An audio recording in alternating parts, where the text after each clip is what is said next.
সর্বশেষ যে লোকটা জান্নাতে যাবে তাকে আল্লাহ তাআলা জাহান্নামের আগুনে পোড়াতে পোড়াতে ছাই বানিয়ে ফেল। আল্লাহ বলবেন, জিব্রাইল যাও একটু দেখো, একটা মাত্র সেজদা দিয়েছে আমাকে, এরকম কাউরে পাওয়া যায় কিনা। বাটি চালান দিয়ে দেখো পাওয়া যায় কিনা। খুঁজে খুঁজে কাউরে পাবে না। আল্লাহ বললেন আবার দেখো, খুঁজে খুঁজে একজনকে পাবে। সামান্য ইমানের ছিটে ফোঁটা তার অন্তরে ছিল। আল্লাহ বলবেন, যেহেতু ছিটে ফোঁটা আছে, অনেক মায়ের খেয়েছে, ওকে বের করে জাহান্নাম থেকে বের করে একটা নির্ধারিত দূরত্বে রেখে দাও। রেখে দেয়া হবে, কিন্তু জাহান্নামের আগুনের লেলিহান শিখাতে তার গা ঝলসে যাবে। সে আল্লাহর ডেকে বলবে, মাবুদ তোমার কাছে আমি কিছু চাই না, জাহান্নাম থেকে তুমি আমাকে বের করেছো, জীবন নদীর পানি তুমি আমার গায়ের মধ্যে ঢেলে দিয়েছো, আমি আবার সজীবতা ফিরে পেয়েছি, আমি তোমার কাছে জান্নাত চাই না, শুধু নিরাপদ একটা দূরত্বে আমাকে রেখে আসো, যাতে জাহান্নামের আগুন আমারে কষ্ট দিতে না পারে। আল্লাহ, আমি কিন্তু তোমার কাছে জান্নাত চাই না। কি চাই না? কি চাই না? জান্নাত চাই না, কিন্তু জাহান্নামের আগুন আমারে কষ্ট দিচ্ছে, এতটা দূরত্বে রাখো যাতে জাহান্নামের আগুন আমার গায়ে না লাগে। আল্লাহ বললেন, ওকে রাখবো, কিন্তু আমার সাথে একটা কন্ট্রাক্টে যেতে হবে, যে এটা তোমাকে দিলে তুমি আর নতুন করে কিছু চাবা না। সে বলবে আমি রাজি, কন্ট্রাক্ট হয়ে যাবে। আল্লাহ জিব্রাইলকে বলবেন, যাও এমন দূরত্বে রাখো যাতে জাহান্নামের আগুন ওরে কষ্ট না দেয়। রেখে আসা হবে। অনেক দিন সে ওখানে আনন্দে থাকবে, আল্লাহ শুকরিয়া করবে। সে মনে মনে বলবে, বেঁচে গিয়েছি, আমি বেঁচে গিয়েছি, জীবনে আর কিছু চাই না, জাহান্নাম থেকে আমি বেঁচে গিয়েছি। অনেকদিন থাকার পরে মনে মনে ভাববে, পয়সা তো গেছি, কিন্তু নতুন করে একটু ট্রাই করে দেখি, জাহান্নামের সৌন্দর্যের দৃশ্য একটু চোখ দিয়ে অবলোকন করা যায় কিনা। সে আল্লাহরে ডেকে বলবে, আল্লাহ ইনদি সুয়াল, আমার একটা ফরিয়াদ আছে। কি ফরিয়াদ? আল্লাহ আগেই বলে রাখি, আমি কিন্তু জান্নাতে যেতে চাই না। আল্লাহ বলবেন, কি চাও? সে বলবে, আল্লাহ তোমার জান্নাতটা তুমি কত সুন্দর করে বানিয়েছো, আমি একটা নজর শুধু দেখতে চাই। জান্নাতের দরজার সামনে নিয়ে যদি আমারে বসিয়ে রাখো, দ্যাটস ইনাফ, আর কিছু চাই না, আর শুধু জান্নাতের দরজার সামনে। আল্লাহ বললেন, তুই না ওয়াদা করেছিস, তুই না চুক্তি করেছিস। সে বলবে, আল্লাহ আমারে হতভাগা বানাইয়া তোমার কি লাভ? সুবহানাল্লাহ পড়ে, আমারে তুমি হতভাগা বানিও না। আল্লাহ বলে, ঠিক আছে, আবার সিগনেচার কর যে জান্নাতের দরজার সামনে বসিয়ে দিলে আর কিছু চাবি না। সে সিগনেচার করে বলে, আমি চাবো না। আল্লাহ বললেন, জিব্রাইল বেচারারে ধরে জান্নাতের গেটের সামনে বসায় দে। এবার জান্নাতের গেটের সামনে বসে বসে জান্নাতের সৌন্দর্য দেখা শুরু করবে। সুবহানাল্লাহ, এমন সৌন্দর্য যেটা চোখ দিয়ে কেউ দেখে নাই, কান দিয়ে শোনে নাই। ওই সৌন্দর্য চোখে দেখে, কান দিয়ে আওয়াজ শোনে, মাগার ভোগ করতে পারে না। অন্তরে জ্বালা আছে না নাই? এয়ার কন্ডিশনের রুমে ঢুকতে না পারলেও, এয়ার কন্ডিশনের রুমের দরজার বাইরে দাঁড়ালেও এয়ার কন্ডিশনের রুমের একটা ঠান্ডা বাতাস গায়ে লাগে না? কথা বলেন তো। ও যখন জান্নাতের দরজার সামনে দাঁড়াবে, ওর গায়েও এরকম জান্নাতের ঠান্ডা বাতাসের হিমেল ছোঁয়া গাটাকে শীতল করে দিবে। ওই শীতল হয়ে যাওয়ার পরে আর তো সহ্য হবে না, আবার আল্লাহরে ডাকবে। মনে মনে ভাববে, আর একটু ট্রাই করি না, দোষ কি, আস্তে আস্তে অনেক দূর তো আগাইছি। সুবহানাল্লাহ করবেন না? এবার আল্লাহরে বলবে, আল্লাহ ইনদি সুয়াল, আল্লাহ তুমি যদি কোনো বিষয়ে নতুন করে ডিসিশন নাও, তোমারে জিজ্ঞেস করার মতো কি কেউ আছে? আল্লাহ বলে, না, আমি তো সব রাজার বড় রাজা, মহারাজা, আমার উপরে তো কারো কথা চলে না। ওই হতভাগা লোকটা বলবে, আল্লাহ এত সুন্দর জান্নাত তুমি বানালাম, চোখ দিয়ে সৌন্দর্য দেখি, কান দিয়ে আওয়াজগুলো শুনি, হুর আর গেলমান হেঁটে বেড়ায়, এত সুন্দর জান্নাত চোখ দিয়ে দেখি, ঢুকতে পারি না, আমারে কষ্ট দিয়ে তোমার কি লাভ? ও আল্লাহ, আমারে তুমি মাফ করে দাও, জান্নাতের চিবার মধ্যে এক কর্নারে তুমি একটু আমারে জায়গা করে দাও। আল্লাহ বলবেন, ওয়াই হাক ইবনা আদম, তোর ধ্বংস হোক হে আদম জাত, মা আগতারাকা, তোর চেয়ে বড় গাদ্দার আমি আমার সৃষ্টিকুলে কাউরে দেখি নাই, কারণ তুই আমার সাথে চুক্তি করিস আর চুক্তি ভঙ্গ করিস। আল্লাহর রহমতের দরিয়ায় তখন জোশ খেলে যাবে। ওর আকুতি মিনতি চাহনি আল্লাহর রহমতের দরিয়ার মধ্যে জোশ লাগিয়ে দিবে। আল্লাহর দয়া হয়ে যাবে, মায়া হয়ে যাবে। আল্লাহ বলবেন, ঠিক আছে, জান্নাতে যা। লোকটা এবার এক দৌড়ে জান্নাতের ভিতরে ঢুকে যাবে। লোকটার দৌড় দেখে আবার লোকটারে আল্লাহ ডেকে বলবে, একটু দাঁড়া, একটু দাঁড়া, জান্নাত তো দিছি, তো দৌড় দিলি কেন? সুবহানাল্লাহ করবেন না? লোকটি বলবে, আল্লাহ প্ল্যান তো আমি কম করি নাই, এত চেষ্টার ফলে আমি আসতে পারছি, আবার যদি তুমি বাইর করে দাও এই জন্য এক দৌড়ে এমন চিপার মধ্যে লুকাবো যাতে তুমি আমার না দেখো। আবার আল্লাহর রহমতের দরিয়ায় জোশ খেলে যাবে, আল্লাহ কাছে ডাকবে, কাছে আয় ও গোলাম, তোর কি মনে চায় আমারে বল, আজকে তুই চাইতে থাক, আমি দিতে দিতে তোর মনের সব আশা পূরণ করে দেব। লোকটা খুশি হয়ে বলবে, আল্লাহ আমারে এটা দাও, বাড়ি দাও, গাড়ি দাও, নারী দাও, এটা দাও, ওটা দাও, একের পর এক চাইতে থাকবে, আল্লাহ সব তারে দিতে থাকবে। চাইতে চাইতে লোকটার সব চাওয়া যখন শেষ, সে বলবে, আল্লাহ আর আমার চাওয়ার কিছু নাই। আল্লাহ বলেন, নো, এত তাড়াতাড়ি যে তুমি খেলা শেষ করতে পারবা না মানুষ, আমার সাথে তোমার এই খেলা আরো লম্বা সময় চলতে হবে, তোমার অনেক কিছু চাইতে হবে। তুই আজকে চাইতে চাইতে তোর সব চাও আমার কাছে বলবি, আর আমি দিতে দিতে তোর জীবন ধন্য করে দেব। সে আবার চাইতে শুরু করবে, আল্লাহ এটা দাও, ওটা দাও, ওটা দাও, আল্লাহ দিতে দিতে সব দিবে। এরপরে বলবে, আল্লাহ মাফও চাই, দোয়াও চাই, আর চাওয়ার কিছু নাই। আল্লাহ বলবেন, তাই ঠিক আছে, তোরে আমি জান্নাতে ঢুকাই দিলাম, তবে মনে রাখিস তোর জান্নাতটা হবে সবচেয়ে ছোট জান্নাত, আর তোর জান্নাতটা হবে এই পৃথিবীর 10 গুণ। চিল্লা এখন সুবহানাল্লাহ। বুখারীর বর্ণনা, আখিরু মান দাখালাল জান্নাত, যে লোকটা সর্বশেষ অনেক মাইর খাইয়া রিমান্ডে থাকার পরে জান্নাতে ঢুকবে, তার জান্নাতটা যদি পৃথিবীর 10 গুণ হয়, তাহলে আমাদের সবাইরে ফেরদাউসে ঢুকাতে আল্লাহর কোনো সমস্যা আছে? চিল্লায় বলেন, সমস্যা আছে? এজন্য আমরা আল্লাহর কাছে কোন জান্নাত চাই? কথা বলেন। রব্বুল আলামিন বলেন, ওয়াসিকাল্লাযীনা ইত্তাকাউ রাব্বাহুম ইলাল জান্নাতি যুমারা হাত্তা ইযা জাউহা ওয়া ফুতিহাত আবওয়াবুহা ওয়া ক্বালা লাহুম খাযানাতুহা সালামুন আলাইকুম তিবতুম ফাদখুলুহা খালিদিন। সুবহানাল্লাহ পড়েন। আমরা এবার জান্নাতে ঢুকবো।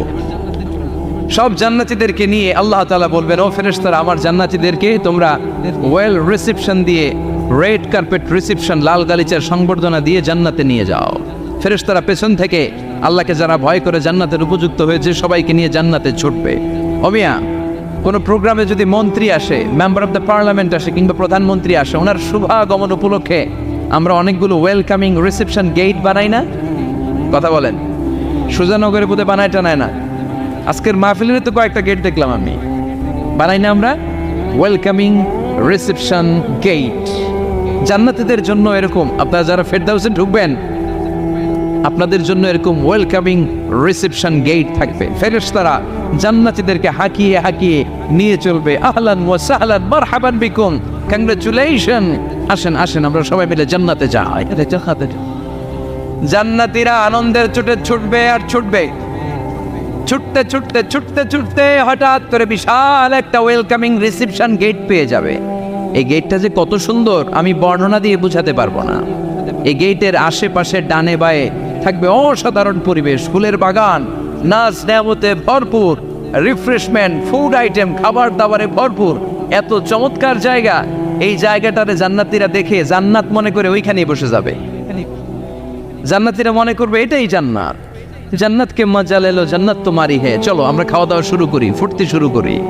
খাওয়া দাওয়া শুরু করবে। ফেরেশতারা বলবে, no, you are absolutely wrong, আপনারা ভুল করছেন, এটা জান্নাত না, এটা জান্নাতের গেট। দিল্লি কা লাট্টু হ্যায়, দিল্লি বহুত দূর হ্যায়। দিল্লির লাট্টু খাইবার শখ তো দিল্লি যাইতে হবে, তো এইখানে তো দিল্লির লাট্টু পাওয়া যায় না, ঠিক কি না? ও জান্নাতীরা, জান্নাতের মজা নিতে যাও, এটা তো জান্নাত না, জান্নাতের গেট। জান্নাতীরা আবার এই জায়গা ছেড়ে হাঁটতে শুরু করবে। হাঁটতে হাঁটতে হাঁটতে হাঁটতে দ্বিতীয় ওয়েলকামিং রিসেপশন গেটের সামনে এসে জান্নাতীরা ফেরেশতাদেরকে আর জিজ্ঞেস করে না যে এইটা না সামনে, ওরা এতটা নিশ্চিত যে এইটা তো জান্নাত না হয়ে পারেই না, কারণ এইটা আগেরটার চেয়ে অনেক বেশি সুন্দর। হিউজ স্পেস, অ্যামেজিং প্লেস, অসাধারণ জায়গা। জান্নাত মনে করে আবার খাওয়া দাওয়া শুরু। ফেরেশতারা আবার বলবে, you are absolutely wrong man, the paradise is far away, জান্নাত তো অনেক দূরে, এটা ওয়েলকামিং রিসেপশন গেট। দিল্লি কা লাট্টু হ্যায়, দিল্লি বহুত দূর হ্যায়। আসল জিনিস খাইতে চাইলে সামনে যাইতে হবে। আবার জান্নাতীরা ছুটবে, যেতে যেতে যেতে যেতে 3 নাম্বার গেটের সামনে আসবে। এবার 100% নিশ্চিত 3 নাম্বার গেটে এসে সবাই 100% কনফার্ম যে এটা জান্নাত না হয়ে পারেই না। লেটস চিয়ার, চলো এবার চিয়ার করি। কি করি? আনন্দ উৎসব করি। ফেরেশতারা বলবে, না, ভুল করছেন, এটাও না, জান্নাত সামনে। সুবহানাল্লাহ পড়েছে। 3 নাম্বার গেট পেরিয়ে সব জান্নাতীদেরকে নিয়ে ফেরেশতারা আসল জান্নাতের দরজায় আসবে। আসল দরজা, সুবহানাল্লাহ পড়েন। আসল দরজা দিয়ে যখন জান্নাতের ভেতরে জান্নাতীরা ঢুকবে, জান্নাত দেখে তারা অবাক, লাজবাব, থান্ডার, পাজলড, সারপ্রাইজড, অ্যাস্টনিশড, অবাক করা কাণ্ড। How come, how it's possible, এত সুন্দর নেয়ামতের আলোকচ্ছটা কেমন হতে পারে? সব মানুষগুলো আনন্দের চোটে তাদের মুখ দিয়ে একটা শব্দ বের করবে, শব্দটা হলো আলহামদুলিল্লাহ। তো জান্নাতীরা যখন জান্নাতের দিকে যাবে, ফেরেশতারা হাঁকিয়ে হাঁকিয়ে নিবে, চলেন চলেন জান্নাতে চলেন, কংগ্রেচুলেশন, সুস্বাগতম। তারা যেতে যেতে জান্নাতে ঢোকার পথে যে বড় বড় গেটগুলো থাকবে, এই গেটগুলো পায়। এই গেটগুলো এত সুন্দর, এত মনোরম, এত সুন্দর ডিজাইন করা, এত সুন্দর এগুলো structure, amazing, marvellous, genius, awesome, supercalifragilisticexpialidocious, অসম্ভব ভালো, অসাধারণ ভালো। এক একটা গেট এত বিশাল, এই গেটগুলোর আশেপাশে বিশাল বড় উদ্যান, বিশাল বাগান, বিশাল ফুলের বাগান, বিশাল খাওয়া দাওয়ার ব্যবস্থা। এই সুন্দর দৃশ্য আর চাকচিক্যময় জায়গা দেখে জান্নাতীরা মনে করবে এটাই জান্নাত। জান্নাতীরা এটাই জান্নাত মনে করে এখানেই খাওয়া দাও। দুনিয়া কে মজা লেলো দুনিয়া তোমারি হে। জান্নাতীরা বলবে জান্নাত কে মজা লেলো জান্নাত তোমার হে। জান্নাতীরা বসে ওখানেই খাওয়া দাওয়া শুরু করে দেবে। ফেরেশতারা বলবে এইটা না, দিল্লি কা লাট্টু হে, দিল্লি বহুত দূর হে। দিল্লি লাট্টু খাইতে শখ জাগছে, লাট্টু তো এই জায়গায় না, দিল্লি অনেক দূর, ওইখানে গেলে লাট্টু মিলবে, ঠিক না? ফেরেশতারা বলবে এটা জান্নাত না, এটা তো জান্নাতের গেট। গেট দেখে পাগল হলেন কেন? এদিকে বেশি খাওয়া দাওয়ার দরকার নাই, জান্নাত অনেক দূরে। দিল্লি কা লাট্টু হে, দিল্লি বহুত দূর হে। চলেন চলেন চলেন। জান্নাতেরই কয় এর চেয়ে সুন্দর, এর চেয়ে সুন্দর জান্নাত ইজ ওয়েটিং ফর আস। এর চেয়ে সুন্দর জান্নাত অপেক্ষা করছে, চলো চলো সেটাতে ঢুকবো। আবার ফেরেশতারা পেছন থেকে হাঁকাতে থাকবে, চলেন চলেন। আবার অনেক লম্বা একটা পথ পাড়ি দেওয়ার পরে দ্বিতীয় গেট। দ্বিতীয় গেট প্রথম গেটের চেয়ে অনেক সুন্দর। ওইটার ডিজাইন, ওইটার কারুকার্য, ওইটার মনোরম পরিবেশ আরো মনোমুগ্ধকর, অসাধারণ। জান্নাতীরা ফেরেশতাদেরকে আর কিছু জিজ্ঞেস না করে ওইখানেও খাওয়া দাওয়া শুরু। ভাবছে এটাই জান্নাত, কারণ এত সুন্দর জায়গা তো জান্নাত নামে পারা না। ফেরেশতারা আবার বলবে দিল্লি কা লাট্টু হ্যাঁ, দিল্লি বহুত দূর হ্যাঁ, মানে বলবে জান্নাত অনেক দূরে, এটা জান্নাত নয়, এটা তো গেট, ওয়েলকামিং রিসেপশন গেট। জান্নাত অনেক দূরে। জান্নাতীরা আবার ছুটতে শুরু করবে, ছুটতে ছুটতে 3 নাম্বার গেট যে কত বড়, কল্পনার বাইরে। এটা জান্নাতের একেবারে কাছাকাছি। ওই জায়গার সৌন্দর্য, নাজ নেয়ামত দেখে জান্নাতীরা 100% নিশ্চিত হয়ে যাবে যেটা জান্নাত না হয়ে পারাবে। এটা জান্নাত, কোনো কথা নাই। জান্নাতকে মজা লেলো জান্নাত তোমারই খাই। মুজমাস্তি শুরু করে দাও, খাওয়া দাওয়া শুরু করো, পানাহার শুরু করো, বিশ্রাম শুরু করো। দুনিয়াতে অনেক কষ্ট করেছি, দুনিয়াতে দৌড়ের উপর ছিলাম, দুনিয়াতে পুলিশের দৌড়ানি আছে না নাই, র্যাবের দৌড়ানি আছে না নাই। দুনিয়াটা হলো টেনশনের জায়গা, তাই না? বিদ্যুতের বিল দাও, গ্যাসের বিল দাও, বাড়িওয়ালার টেনশন, মাস শেষে ভাড়া দাও, ভূমিকম্পের আতঙ্ক, যানজটের আতঙ্ক, রাস্তায় দুর্ঘটনার আতঙ্ক আছে না নাই? জান্নাতে এই টেনশনগুলো আছে। জান্নাতে ভূমিকম্প, তুফান, জলোচ্ছ্বাস, র্যাবের দৌড়ানি, পুলিশের দৌড়ানি আছে না। তারা মনে করবে এটাই জান্নাত। 3 নাম্বার গেটে তারা নিশ্চিত এটা জান্নাত না হয়ে পারে না। কাউরে কিছু যেখানেই খাওয়া দাওয়া শুরু। ফেরেশতারা বলবে এটা জান্নাত না, জান্নাত আরো দূরে। সুবহানাল্লাহ। আবার জান্নাতীরা উঠতে শুরু করবে, যেতে যেতে যেতে যেতে যেতে যেতে তাদের কাঙ্ক্ষিত জান্নাতের সামনে চলে আসবে। বিশাল জান্নাতের প্রধান ফটক। এই ফটক দিয়ে সব জান্নাতীরা, কয়েক কোটি জান্নাতি এক ধাক্কায় ঢুকে যাবে। মা বাইনা মক্কা তাও হাজার, মক্কা থেকে বাহরাইন শহরের হাজার পর্যন্ত যত এরিয়া, কয়েক হাজার কিলোমিটার, একটা গেট। এরকম কয় গেট আছে? 8টা। সুবহানাল্লাহ পড়ো। কোটি কোটি জান্নাতীরা এক ধাক্কায় ঢুকবে। এক ধাক্কায় ঢোকার পরে জান্নাতের নাজ নেয়ামত দেখে সব জান্নাতীরা shocked, thunder, puzzled, astonished, surprised. মুখ দিয়ে কোনো আওয়াজ নাই। খেয়ে যাবে। এত সুন্দর হয় কি করে? সব জান্নাতীরা মনের অজান্তে মুখ দিয়ে একটা শব্দ উচ্চারণ করবে, শব্দটা হলো আলহামদুলিল্লাহ। وقالوا الحمد لله الذي أورثنا الأرض نتبوأ من الجنة حيث نشاء فنعم أجر العاملين। প্রশংসা ওই আল্লাহর যে আল্লাহ জান্নাতের মধ্যে আমাদের জন্য এত সুন্দর বাসস্থানের ব্যবস্থা করে দিয়েছে। দুনিয়াতেও মুমিনরা ভালো কিছু পাইলে কি করতো? তো জান্নাতে যে এটা ভুলে যাবে? কথা বলেন।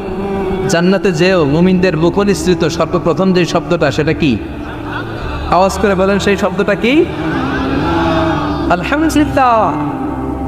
আলহামদুলিল্লাহ বলে তারা আল্লাহর শুকরিয়া করবে, ডানে বায়ে নজর করবে, দেখবে বিশাল বড় বড় পালঙ্ক, খাট, ফুলসজ্জা, সিংহাসন, সোফা সেটের সারি, ফিহা সুরুরুন মারফুআতুন ওয়া আকওয়াবুন মাওদুআতুন ওয়া নামারিকু মাসফুফাতুন ওয়া যারাবিয়্যু মাবসুসা। সুবহানাল্লাহ পড়েন। বিশাল বড় বড় সিংহাসন, বিশাল বিশাল সোফা সেটের সারি, বিশাল বড় বড় কার্পেট, বালিশের সারি, পানপাত্রগুলো সাজানো আছে। জান্নাতীরা সব একসাথে যে যার মতো বিভিন্ন জায়গায় বসে যাবে। সুবহানাল্লাহ পড়ে। মুত্তাকিইনা আলাইহা মুতাকাবিলিন, হেলান দিয়ে বলবে সোফা সেটের মধ্যে আরাম করে, একে অপরের মুখোমুখি হয়, পিঠ দেখিয়ে নয়। আল্লাহু আকবার। জান্নাতের সিংহাসনগুলোর মধ্যে বসে বসে, সোফা সেটের মধ্যে বসে বসে হেলান দিয়ে জান্নাতীরা ডানে বায়ে সামনে পেছনে জান্নাতের সৌন্দর্য অবলোকন শুরু করবে।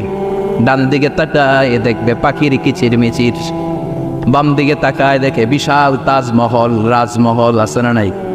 বড় বড় প্যালেস, রাজপ্রাসাদ, সিংহাসন, বাংলো বাড়ি, বাগান বাড়ি, ডুপ্লেক্স বাড়ি, ট্রিপ্লেক্স বাড়ি। আল্লাহু আকবার।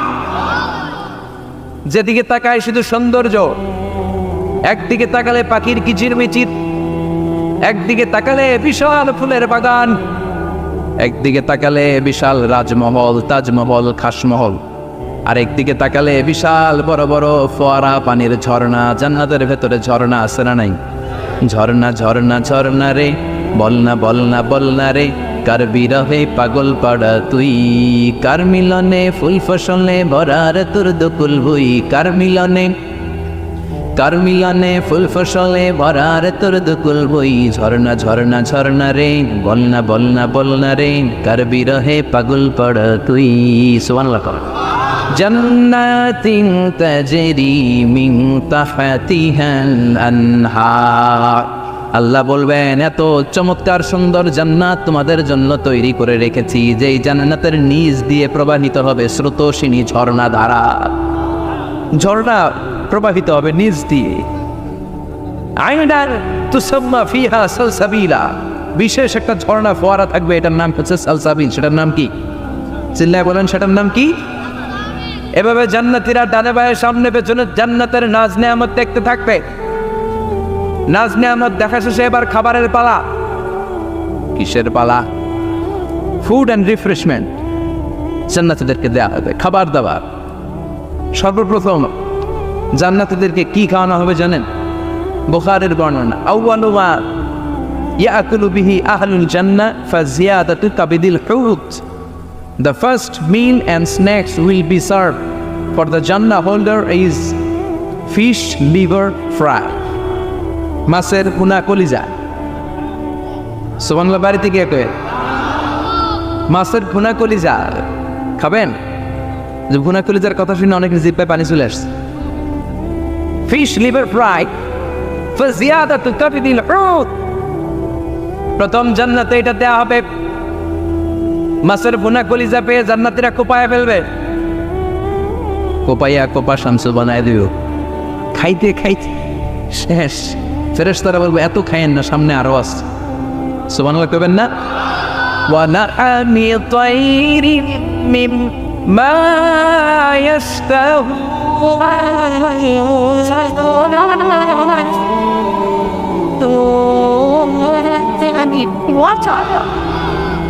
ওয়া লাহমি তাইরিন মিম্মা ইয়াশতাহুন, মাছের ভুনা কলিজা দেওয়ার পরে জান্নাতীদের সামনে ট্রেতে করে ফেরেশতারা পাখির ভুনা গোশত নিয়ে আসবে। পাখির ভুনা গোশত খান, খেতে থাকবে। উকুলুহা দাইম, 24 আওয়ার সার্ভিস। জান্নাতের ভেতরে বিশাল বানকিউট হলের ভেতরে এই পার্টি হবে, নৈশ ভোজ, বারবিকিউ ডিনার,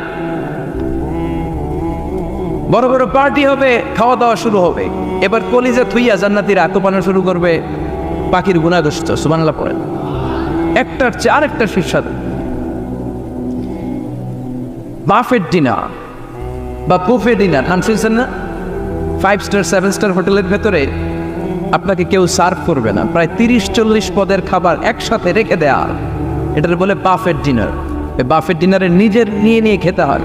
সেখানে প্রতিটা আইটেম 5-7টা করে রাখে। আপনি সালাদ নেবেন, 5 ধরনের সালাদ, টক সালাদ, ঝাল সালাদ, গ্রিন সালাদ, ইয়োগার্ট দেয়া সালাদ, ফ্রুট সালাদ, বিভিন্ন ধরনের সালাদ থাকবে। আপনি মাছ খাবেন, 5-6 ধরনের মাছ থাকবে। ফিশ আইটেম 5-6 ধরনের, মিট আইটেম 5-6 ধরনের, স্যুপ আইটেম 5-6 ধরনের, ডেজার্ট আইটেম, কাস্টার্ড থাকবে, ফালুদা থাকবে, পায়েস থাকবে, সব থাকবে। এটারে বলে বাফেট ডিনার। জান্নাতীরা জান্নাতে নৈশ ভোজে বাফেট ডিনার খাবে। সুবহানাল্লাহ পড়ে। দুনিয়াতে যারা প্রথম বুফেতে খায় প্রথমেই কোপায় ফেলায়, পরের গুলো আর খেতে পারে না। কারণ 30-40 পদের দেখে প্রথমেই মুরগি গরু এমন খাওয়া খায়, গলা পর্যন্ত খায়, পরে যেয়ে দেখে কবুতরের স্যুপ খাইতে পারে না। সুবহানাল্লাহ পড়বেন না? প্রথম যারা বুফে ডিনারে খেতে যায় তাদের এই ঘটনাটা ঘটে। ঘটাটা স্বাভাবিক, কারণ সবগুলো থেকে একটু একটু নিলে তো প্লেটে জায়গা হয় না। তো নিতে নিতে আর খেতে খেতে এমন পরিমাণে খায়, সামনে আরো মজাদার আইটেম আছে, ওগুলো আর খাওয়া যায় না। জান্নাতীরা খেতে থাকবে উকুলুহা দাইম, 24 আওয়ার সার্ভিস। এমন কোনো সময় নাই যেই সময় খাওয়া পাওয়া যাবে না। যখনই বলবে তখনই খাবার দিবে কে? ওয়াফাকিহাতিন কাসীরা লা মাকতুআতিন ওয়ালা মামনুআ। অঢেল ফল থাকবে, কেউ নিষেধ করবে না, নষ্ট হবে না। সুবহানাল্লাহ। কুল্লামা রুযিকু মিনহা মিন সামারাতির রিজকা ক্বালু হাযাল্লাযী। এই খাবারটা ইতিপূর্বে আমরা খেয়েছি, উতুবিহি মুতাশাবিহা। ও আল্লাহ, এই খাবার তো আগে খেয়েছি, আবার নতুন করে দিলেন কেন? জান্নাতীরা জান্নাতে যখন ফলমূল খাবে, ফলমূলগুলো যখন তাদের কমন পড়ে যাবে, তারা বলবে আল্লাহ এই কমন ফল দিলেন কেন? জান্নাতীদেরকে কমলা দিলে জান্নাতীরা বলবে কমলা দিছেন কেন? কমলা তো দুনিয়ায় খাইছি। খাইছেন না? কলা নেবে তো কলা দিছেন কেন? কলা তো দুনিয়ায় খেয়েছি। আল্লাহ বলবেন এই কলা দুনিয়ার কলার মতো না, এই কমলা দুনিয়ার কমলার মতো না। দুনিয়ার কমলার ছোলা ফেলে দিতে হয়, দুনিয়ার কলার ছোলা ফেলে দিতে হয়, বিচি ফেলে দিতে হয়, পাতা ফেলে দিতে হয়। জান্নাতের ছোলা ফালা লাগবে না। ছোলা খাও, ছোলা আরো মজা। বিচি খাও, বিচি ফলের চাইতে বেশি সুস্বাদু। আল্লাহু আকবার। এই খাবারগুলো জান্নাতে তৈরি করে রেখেছে কে? এই নাজ নেয়ামত জান্নাতীরা ইচ্ছে মতো ভোগ করতে শুরু করবে। খাবারের পর্ব শেষ, এবার ড্রিঙ্কস এন্ড বেভারেজ। তাহলে জান্নাতে ঢুকছেন না? ঢুকলেন, খাইলেন, পানি পান করলেন। এবার পোশাক আশাকের দরকার আছে না নেই? জান্নাতে কোনো পোশাক আশাক নেই। আল্লাহ বলেন ওয়াল লিবাসুহুম ফিহা হারির। জান্নাতে যারা ঢুকবে তাদেরকে ড্রেস মেড অফ সিল্ক, রেশমের তৈরি পোশাক দিয়ে পোশাক বানিয়ে দেওয়া হবে। আলিয়াহুম সিয়াবু সুন্দুস খুদরু ওয়াস্তাবরাক। জান্নাতীদের পোশাক হবে সবুজ কালারের, মিহি সবুজ কালারের রেশমের কাপড় দিয়ে তাদেরকে জামা বানিয়ে দেওয়া হবে। The dress will be fine green silk dress with a gold embroidery. সবুজ মিহি সিল্কের রেশমি কাপড় দিয়ে ড্রেস আপ করা হবে, যেটার মধ্যে স্বর্ণ দিয়ে এমব্রয়ডারি করা ডিজাইন থাকবে। আল্লাহু আকবার। দুনিয়ার বুকে পুরুষের জন্য স্বর্ণ পরা আর রেশমের কাপড় পরাকে হারাম করেছে কে?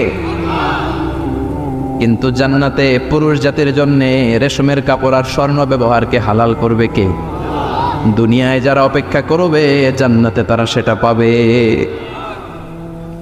ইউহাল্লাউনা ফিহা আসাইওয়ারা মিন যাহাব। দুনিয়ার বুকে ছেলেদেরকে ব্রেসলেট পরতে নিষেধ করেছে বিশ্বনবী, কিন্তু জান্নাতে ঢোকার সময় প্রতিটা জান্নাতি পুরুষকে স্বর্ণের ব্রেসলেট পরিয়ে পরিয়ে জান্নাতে ঢোকানো হবে। স্বর্ণের কঙ্কন থাকবে, স্বর্ণের চুড়ি, স্বর্ণের ব্রেসলেট শোভা পাবে প্রতিটি জান্নাতি পুরুষের হাতে। চিৎকার করে পড়েন আল্লাহু আকবার। তার মানে খাবার খাইলেন, পান করলেন, চমৎকার পোশাক পরলেন, এবার একটা ঘোরাঘুরির দরকার আছে না নাই? যাইবেন, ঘুরতে যাইবেন জান্নাতে? চলেন জান্নাতের শপিং মল থেকে একটু শপিং করে আসি। হুজুর জান্নাতের ভিতরে আবার শপিং মল থাকবে কেন? প্রশ্ন আসতে পারে না? সহিহ মুসলিমের বর্ণনা, ইন্না ফিল জান্নাতি লা সুকান, জান্নাতের ভেতরে বিশাল এক শপিং মল থাকবে। এটা বলে আমাদের বসুন্ধরা শপিং কমপ্লেক্সের মতো হবে, যমুনা ফিউচার পার্ক। দুবাইতে যে একটা আছে বিশাল শপিং মল, মালয়েশিয়ার মিড ভ্যালি, এগুলোর মতো হবে মনে হয়। কত বিশাল যে শপিং মল হবে। সহিহ মুসলিমের বর্ণনা, প্রতি শুক্রবারে ডানে বায়ে সামনে পেছনে সব জায়গা থেকে বন বন করে মৌমাছির মতো জান্নাতীরা ওই শপিং মলে শপিং করতে আসবে। ইচ্ছে মতো দেদারসের পোশাক কিনবে, ইচ্ছে মতো শপিং করবে, টাকা দেয়া লাগবে না, ক্রেডিট কার্ড লাগবে না। সুবহানাল্লাহ পড়েন। ইচ্ছে মতো শপিং কিনবেন। দুনিয়াতে একটু কষ্ট করে হালাল উপার্জন করে খেয়ে যান। আল কানাআতু মিনাল ইসলাম, অল্পে খেয়ে তুষ্ট থাকা আর আল্লাহ শুকরিয়া করা, এটার নামে ইসলাম। অল্প খাও, অল্প পড়ো, অল্প জমাও, অল্পের ভেতরে বরকত ঢুকাই দিছে কে? অনেকে দেখবেন অনেক খাই খাই নাই নাই করে, এটা যাদের স্বভাব তাদের কখনো বরকত হয় না। অল্প খাবেন, অল্প পড়বেন, আর হালালের সাথে সম্পর্ক করবেন। আল্লাহুম্মা কফিনি বিহালালিকা আন হারামিক ওয়া আগনিনি বিফাদলিকা আম্মান সিওয়াক। বিষ্ণুনবী দোয়া করতেন, আল্লাহ হালালকে আমার জন্য যথেষ্ট করেন, হারাম থেকে আমার বাঁচিয়ে রাখেন। পড়েন আমিন। হালাল অল্প হলেও হালালে বরকত আছে না নাই? হারাম বেশি হলেও এটাতে কোনো বরকত নাই, ঠিক কিনা? বলেন তো, গরু খাওয়া হালাল না হারাম? কথা বলেন। কুকুর খাওয়া হারাম। প্রতিদিন কসাই খানাতে এরা কি কুকুর জবাই করে না গরু? গরু জবাই করে। কুরবানির ঈদে কি দিয়ে কুরবানি দেন? গরু। আচ্ছা, জবাই হয় বেশি গরু, খাই বেশি গরু, কুকুর খাই না। গরু বা গাভী বছরে বাচ্চা দেয় কয়টা? একটা। কুকুর দেয় কয়টা? 7টা 8টা, হিসাব নাই, কোনো ফ্যামিলি প্ল্যানিং নাই। কে দেদা আসছে দিচ্ছে তো গাভী বাচ্চা দিল কম, কুকুরই বাচ্চা দিল বেশি। কুকুর কুকুরই খাই না, গরু গাভী কুপায়া খায়। এরপরও সারা বাংলাদেশের 56,000 বর্গমাইলের ভেতরে বলে তো গরু বেশি না কুকুর বেশি? এত খাইলাম, এত জবাই দিলাম, বাচ্চাও দিল কম, এরপরেও নাকি গরু বেশি। কারণ গরু খাওয়া হালাল। আর এজন্য হালাল খাবেন। জিহাদের ময়দানে যে সাহাবা সর্বপ্রথম তীর মেরেছেন, সাদ বিন আবি ওয়াক্কাস, বিশ্বনবীরে বললেন, নবী উদউল্লাহ আইয়াজআলানি মুস্তাজাবাদ দাওয়া। ও নবী, আপনি আল্লাহর কাছে আমার জন্য দোয়া করে দেন, আল্লাহ যেন আমারে মুস্তাজাবুদ দাওয়া বানিয়ে নেয়। মুস্তাজাবুদ দাওয়া মানে এমন মানুষ দোয়া করার সাথে সাথেই তার দোয়া কবুল করে কে? বিশ্বনবী বললেন, ও সাদ, মুস্তাজাবুদ দাওয়া হওয়ার জন্য আমি স্পেশাল ভাবে তোর জন্য দোয়া করার কোনো দরকার নাই। একটা টিপস তোরে আজকে আমি শিখাইয়ে দেই, এই টিপসটা মেনে চললে তুই মুস্তাজাবুদ দাওয়া হয়ে যাবি। সাদ বলল, টিপসটা কি নবী? তাড়াতাড়ি বলেন। বিশ্বনবী বললেন, আতিম্মাতা আমাকা তাকুন মুস্তাজাবাদ দাওয়া। ও সাদ, যেইটা খাবি, গলা দিয়ে যেইটা নামাবি, যেই খাবারটা ভিতরে ঢুকাবি, ওই খাবারটা যেন হালাল হয়। হালাল খাবার যদি দেহের মধ্যে ঢুকাতে পারিস রে সাদ, হালাল ভক্ষণকারী হওয়া মাত্রই তুই মুস্তাজাবুদ দাওয়া হয়ে যাবি। এজন্য হালাল খেতে হবে। হালালে বরকত, হারামে কোনো বরকত নাই। জান্নাতে বিশাল শপিং মল থাকবে। এগুলো পৃথিবীর সিঙ্গাপুর, আমেরিকা, দুবাই, মালয়েশিয়া, ওই সমস্ত দেশে যে বিশাল শপিং মল, সুপার শপ, এগুলির মতো নয়। বিশাল আকৃতির শপিং মল, যেগুলির সাথে দুনিয়ার কোনো শপিং মলের তুলনাই হতে পারে না। চিল্লা এখন ঠিক কিনা? এবার জান্নাতের আবহাওয়া সম্পর্কে জানি। প্রশ্ন জাগে না, জান্নাতের আবহাওয়াটা কেমন হবে? প্রচন্ড রোদ হবে না বৃষ্টি হবে না তুফান হবে? প্রচন্ড যদি রোদের তীব্র প্রখর থাকে ওইটাও সহ্য হয় না, ঠিক কিনা? আবার ঠান্ডা হলেও সহ্য হয় না। এজন্য আল্লাহ বললেন, এমন নাতিশীতোষ্ণ পরিবেশ রাখবো, লা ইয়ারাউনা ফিহা শামসা ওয়ালা জামহারিরা। জান্নাতের ভেতরে জান্নাতীরা সূর্যের প্রচন্ড তীব্রতাও পাবে না, আবার শীতের কারণে কষ্টও পাবে না। দুইয়ের মাঝামাঝি চমৎকার আনন্দ ঘন নাতিশীতোষ্ণ একটা পরিবেশ আমি জান্নাতে করে দিয়েছি। ইয়াত্তাবিউনা ইল্লা যান ওয়া ইন্না যান্না লা ইউগনি মিনাল হাক্কি শাইআ। কিছু লোক আছে এরা আন্দাজ নির্ভর কথা বলে, আর আন্দাজ কখনো সত্যের বিকল্প হতে পারে। আজ থেকে আন্দাজে কথা আমরা বাদ দিয়ে দিব। রাজি? একমত না দ্বিমত? আওয়াজ করে বলেন, একমত না দ্বিমত? খবরদার আন্দাজ করবেন না। যদি আন্দাজ করেন ভালো আন্দাজ করবেন। আন্দাজ করলে কি আন্দাজ করবেন? ভালো আন্দাজ। Come back positive, not go back negative. কোনো নেগেটিভ আন্দাজ আমরা করতে চাই না। ভাবলে পজিটিভ ভাবনা, অনুমান করলে পজিটিভ। কিছু লোক আছে খালি নেগেটিভ। আল্লাহ তুমি আমাদেরকে পজিটিভ মাইন্ডেড হওয়ার তৌফিক দান করো, আমরা পড়ি আমিন। এই দেশে যে কি পরিমাণে আন্দাজে কথা চলে, চলে না? আপনি দেখলেন আপনার এক বন্ধু রিকশায় করে এক মেয়েকে নিয়ে ঘুরে বেড়াচ্ছে। এটা দেখেই এসে বলা শুরু করলেন, আমি তো দেখছি আমার বন্ধু প্রেম ভালোবাসা শুরু করছে। এক মেয়ের নিয়ে প্রেমে পড়ে গেছে, আমার বন্ধু তো প্রেমে হাবুডুবু খায়। কেমনে বুঝলি? কারণ আমি নিজ চোখে দেখেছি। মেয়ে নিয়ে রিকশায় ঘুরতেছে, বান্ধবীর নিয়ে, প্রেমিকারে নিয়ে রিকশায় ঘুরে। এমনও হতে পারে আপনার বন্ধুর পাশে রিকশায় যে মেয়েটা বসা ছিল সেটা তার আপন বোন। হতে পারে না? তার পাশে যে মেয়েটা বসা ছিল এটা তার আপন ভাগ্নি। হতে পারে তার আপন খালা। হতে পারে না? ওর কিছু হয় নাই, আপনার গুনার পাল্লাকে আপনি ভারী করেছেন, ঠিক কিনা? কারণ ঠোঁট কালো দেখলে আমরা আন্দাজে বলি লোকটা মনে হয় সিগারেট খায়। আছে না নাই? সিগারেট না খেয়েও ঠোঁট কালো হতে পারে কি পারে না? বিয়ের পরে যদি কেউ হুন্ডা কিনে, বিয়ের পরে যদি হুন্ডা কিনে, কিসের হুন্ডা? দেখছেন আন্দাজে মেরে দিছে যত।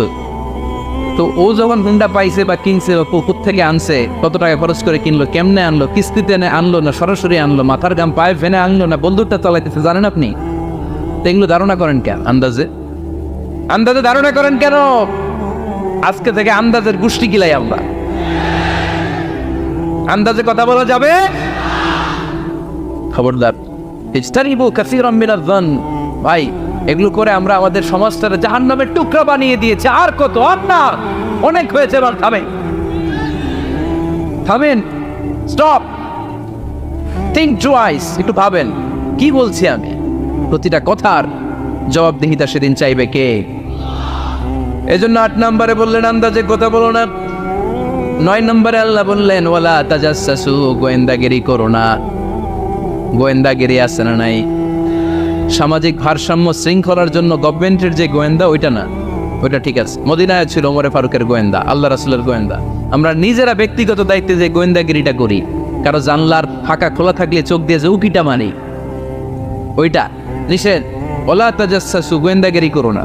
কিছু লোক আছে দেখবেন এরা ফিসফিসরে কি যেন বলতেছে, উনি কান পেতে আছে। এরা আছে না নাই? তো এরা কি বলে এটা নিয়ে আপনার তো ইন্টারেস্ট কেন? ছিদ্র থাকলে অনেকে ওই দিক দিয়ে চোখ দেয়। আছে না নাই? টিনের ঘরের ছিদ্র, ওদিক দিয়ে চোখ দিতেছে। বিষ্ণু বলছেন কোন ছিদ্র দিয়ে যদি কেউ চোখ দেয়, গুতা বের ওর চোখ তারা করে দাও। বাংলাদেশে যদি দেন, এই দেশে বিচার নিতে পারে যে কেন চোখ কানা করলেন। কিন্তু মদিনার সমাজে কেউ অন্যায় ভাবে কারো ঘরের ছিদ্র দিয়ে চোখ দেওয়ার কারণে যে চোখ গুতা মেরে চোখ নষ্ট করে দেওয়া হয়, তার জন্য কোনো বিচার নাই। তুমি অপরাধী, তুমি এত ছিদ্রান্বেষী কেন? জানলা খোলা থাকলে উকি মারে, মানুষের গোপন চিঠি পড়ে। আসে না নাই? কারো চিঠি যদি পান খুলে দেখবেন কখনো? কারো মোবাইল পেয়ে গেছেন, ওরে পাইছি বড় ভাইয়ের মোবাইল, দেখি তো গ্যালারিতে কার কার ছবি। আছে না নাই? না, করা যাবে না। কারো ফেসবুকের ভেতরে ঢুকেই সে কার সাথে চ্যাটিং করলো, মেসেঞ্জারে কি বললো, এগুলো দেখবেন না, এগুলো হারাম। তার ইনবক্স চেক করবেন না, কারো গোপন চিঠি দেখবেন না, কারো বেশি ব্যক্তিগত ব্যাপারে প্রশ্ন করবেন না। করা যাবে? অনেকে আছে খালি ব্যক্তিগত প্রাইভেট ম্যাটারে নাক গলায়। ভাই বাড়ি কই, কি চাকরি করে, সরকারি, বেতন কত, ভাবি কি করে, আপনার ভাবিও চাকরি করে, ভাবির বেতন কত, ভাবির বেতন কত, এটা দিয়ে তোমার কি লাভ, ঠিক না? ইত্যাদি ইত্যাদি ইত্যাদি প্রাইভেট ম্যাটার, ফ্যামিলি ম্যাটার নিয়ে আমাদের আগ্রহ। ওয়ালা তাকফু মা লাইসা লাকা বিহি ইলম, যেটা তোমার জানার কথা না ওইটা নিয়ে তো আগ্রহ দেখাবা না। টন বেশে নিজের চরকায় তেল দিলেন, নিজের চরকায় দিয়া। অন্যকে নিয়ে এত আগ্রহ ভালো না, অন্যের পিছু লাগেন না। এই গোয়েন্দাগিরি থেকে আল্লাহ আমাদেরকে বাঁচাও। মানুষের প্রাইভেট ম্যাটার নিয়ে যেন আমাদের কিউরিসিটি না থাকে। Everyone has a privacy, a private own space, and no one should interfere someone own space. কারণ নিজের স্পেসে যে ইন্টারফেয়ার করা এটা হারাম। সব শেষে আল্লাহ বললেন, ওয়ালা ইয়াগতাব বা'দুকুম বা'দা আইয়ুহিব্বু আহাদুকুম আন ইয়াকুলা লাহমা আখিহি মাইতান ফাকারিহতুমু। খবরদার খবরদার, একে অপরের গীবত করো না। গীবত আছে, এটা একটা মহামারী। গীবত হচ্ছে মহামারী, বাংলাদেশের জাতীয় রোগ। আমি নাম দিয়েছি বাংলাদেশের জাতীয় শারীরিক রোগের নাম হচ্ছে ডায়াবেটিক্স, ঠিক কিনা? আর এই মানসিক সবচেয়ে বড় রোগ বাংলাদেশের হচ্ছে গীবত। এটা হুজুর থেকে আরম্ভ করে, আলেম থেকে শুরু করে, সাধারণ মানুষ থেকে শুরু করে, নেতা নেত্রী থেকে শুরু করে 17 কোটি মানুষ খুব মজা পায়, রসগোল্লার চেয়ে মজা। আপনার ইবাদতগুলো দিয়ে দিচ্ছেন সবার জন্য। যার ব্যাপারে আপনি গীবত করতেছেন, আপনার হজ কষ্ট করে মিনায় ধাক্কাধাক্কি করে যে হজটা করছেন, ধাক্কাধাক্কি করে হাজরা আসওয়াদের চুল্লুটা দিয়েছেন, আরাফাতের ময়দানে চোখের পানি ছেড়ে যে কান্নাটা করেছেন, এই সব সবগুলো আপনি তার আমলনামায় তুলে দিয়েছেন। তার ব্যাপারে গীবত করে, চগলখড়ি করে, তার কথা আরেকজনের কাছে লাগিয়ে, ওর কথা আরেকজনের কাছে লাগিয়ে, এই যে সমাজে গিরিঙ্গি লাগালেন আপনি, এই যে সামাজিক ভারসাম্য রক্ষা করলেন, আপনার সব ইবাদতগুলো আল্লাহ ভাগ করে ওদের আমলনামায় তুলে দিয়েছে। খবরদার, মরা ভাইয়ের গোশত খাওয়ার চেয়ে বড় অপরাধ। এই দেশে হালাল সিস্টেমে অনেকে গীবত করে এইভাবে। আমি আপনাদেরকে দেখাই, কথা শুরু করবে এইভাবে। কি যে অবস্থা সমাজের, বলাও যায় না, বললে তো গীবত হয়ে যায়, না বলেও পারি না, তাই না? এরকম বলে না অনেকে? বললে তো কি হয়ে যায়? হ্যাঁ, বললে যদি গীবত হয়ে যায় তাহলে স্টপ। এতটুকু যেহেতু বুঝেন যে বললে গীবত হয়ে যায়, তখন স্টপ। আওয়াজ করে বলেন, তখন স্টপ। মেরাজ রজনীতে বিশ্বনবী দেখলেন রিজালান, কিছু লোক, লাহুম আসফারুন মিন নুহাস, তামা দিয়ে তৈরি আঙ্গুল। এই আঙ্গুলগুলো দিয়ে তারা ইয়াখদাশুনা উজুহাহুম ওয়া সুদুরাহুম, নিজেদের লোহার আঙ্গুল দিয়ে, তামার আঙ্গুল দিয়ে নিজের গালের গোশত, নিজের বুকের গোশতগুলো টেনে টেনে ছিঁড়ে ছিঁড়ে খাচ্ছে। বিশ্বনবী বললেন, জিব্রাইল, মানহুম ইয়া জিব্রাইল, ও জিব্রাইল আমাকে তুমি বলো এরা কারা? সাইয়েদনা জিব্রাইল বললেন, হুম আহলুল গীবাতি মিন উম্মতিক, আপনার উম্মতের মধ্যে যারা দুনিয়ার বুকে গীবত করতো এই লোকগুলো হলো তারা। চায়ের দোকানে এগুলো খুব চলে, এর কথা ওর কানে, ওর কথা এর কানের কোটে গিরিঙ্গি লাগায়, আছে না নাই? এগুলো করবেন। গীবত কাকে বলে? যিকরুকা আখাকা বিমা ইয়াকরাহ, সহিহ হাদিস। ভাইয়ের ব্যাপারে এমন কথা বলা যেটা শুনলে, তার অনুপস্থিতিতে এমন কোনো কথা বলা যেটা শুনলে সে মনে কষ্ট পাবে। বলবেন এগুলা? না, স্পেসিফিক কিছু কাজে বলতে পারেন। যেমন সমাজে কেউ দুর্নীতি করতেছে, খুব খারাপ কাজ করতেছে, সমাজটাকে শেষ করে দিয়েছে, তার বিরুদ্ধে জনমত তৈরি করার জন্য বলতে পারেন। আপনি দেখলেন আপনার বন্ধুর ছেলে গাছের চিপায় লুকায় লুকায় সিগারেট খায়, আপনি আপনার বন্ধুকে যে বলতে পারেন, তোমার ছেলের এই দশা, তোমার মেয়ের এই দশা। এগুলো তো গীবত হবে না, কিন্তু কারো ব্যাপারে কারো কান ভারী করার জন্য উল্টাপাল্টা কথা বলা যাবে? খবরদার। তাহলে গীবতকেও আমরা কি বলে দিলাম? এই 4-5 জন নো বলতে হবে, নো। গীবতকে আমরা কি বলবো? চগলখড়িকে কি বলবো? এগুলোর সাথে মুসলমানদের কোনো সম্পর্ক আছে? 5 বার মুমিনদেরকে ডাক দিয়ে সব শেষে আল্লাহ গোটা বিশ্বের সবাইকে ডাক দিয়ে বললেন, ইয়া আইয়ুহান নাসু ইন্না খালাকনাকুম মিন যাকারিন ওয়া উনসা ওয়া জাআলনাকুম শুউবান ওয়া ক্বাবাইলা লিতাআরাফু ইন্না আকরামাকুম ইনদাল্লাহি আতকাকুম। পড়েন আল্লাহু আকবার। আল্লাহ বললেন, ও দুনিয়ার মানুষেরা শোনো শোনো, এতক্ষণ আমাদেরকে ডাক দিতেছিলেন, এতক্ষণ মুমিনদেরকে ডেকে ডেকে আল্লাহ বলছিলেন, ও বিশ্বাসীরা শোনো শোনো। এতে আল্লাহ ডেকে বললেন, ও গোটা দুনিয়ার মানবকুল শোনো শোনো, তোমাদের সবাইকে আমি এক নারী এক পুরুষ থেকে তৈরি করেছি। কয়জন নারী, কয়জন পুরুষ? ওই পুরুষটার নাম, নারীটার নাম। তাহলে আমাদের গোড়া এক, এই মানব সভ্যতার গোড়া একটা, শিকড় এক জায়গায়, ঠিক কিনা? সেই হিসাবে কোনো না কোনো ভাবে আমরা কেউ না কারো আত্মীয়, কোনো না কোনো ভাবে কেউ না কারো ভাই, ঠিক কিনা? যদি আপনি হিন্দু হন তারপরও আমার ভাই, কারণ আপনার বাবার নাম, হিন্দুর বাবার নাম আদম, খ্রিস্টানের বাবার নাম, নাস্তিকের বাবার নাম, আমরা যারা মুমিন আমাদের বাবার নাম, সবার বাবা এক, সবার বাবা এক, সবার মা এক, কোনো বিভেদ নাই। বিভেদের দেয়াল আমরা গেঁথেছি, বিভেদের প্রাচীর আমরা তৈরি করেছি, আমরা বানিয়েছি ধনী গরিব এটা দুই দল, এটা আল্লাহ বানিয়েছে। আমরা বানিয়েছি সাদা কালো দুই দল, শ্বেতাঙ্গ কৃষ্ণাঙ্গ দুই দল, আমরা বানিয়েছি আরব অনারব, আমরা বানিয়েছি পয়সাওয়ালা গরিব। আল্লাহর কাছে কোনো পার্থক্য আছে? আল্লাহ বললেন ধনী বলো গরিব বলো, রাজা বলো ফকির বলো, সাদা বলো কালো বলো, আমি আল্লাহর দরবারে পার্থক্য নাই। আমি আল্লাহর কাছে যদি কেউ সেরা হতে চায় তার অন্তরে লাগবে তাকওয়া, মানে আল্লাহর ভয়।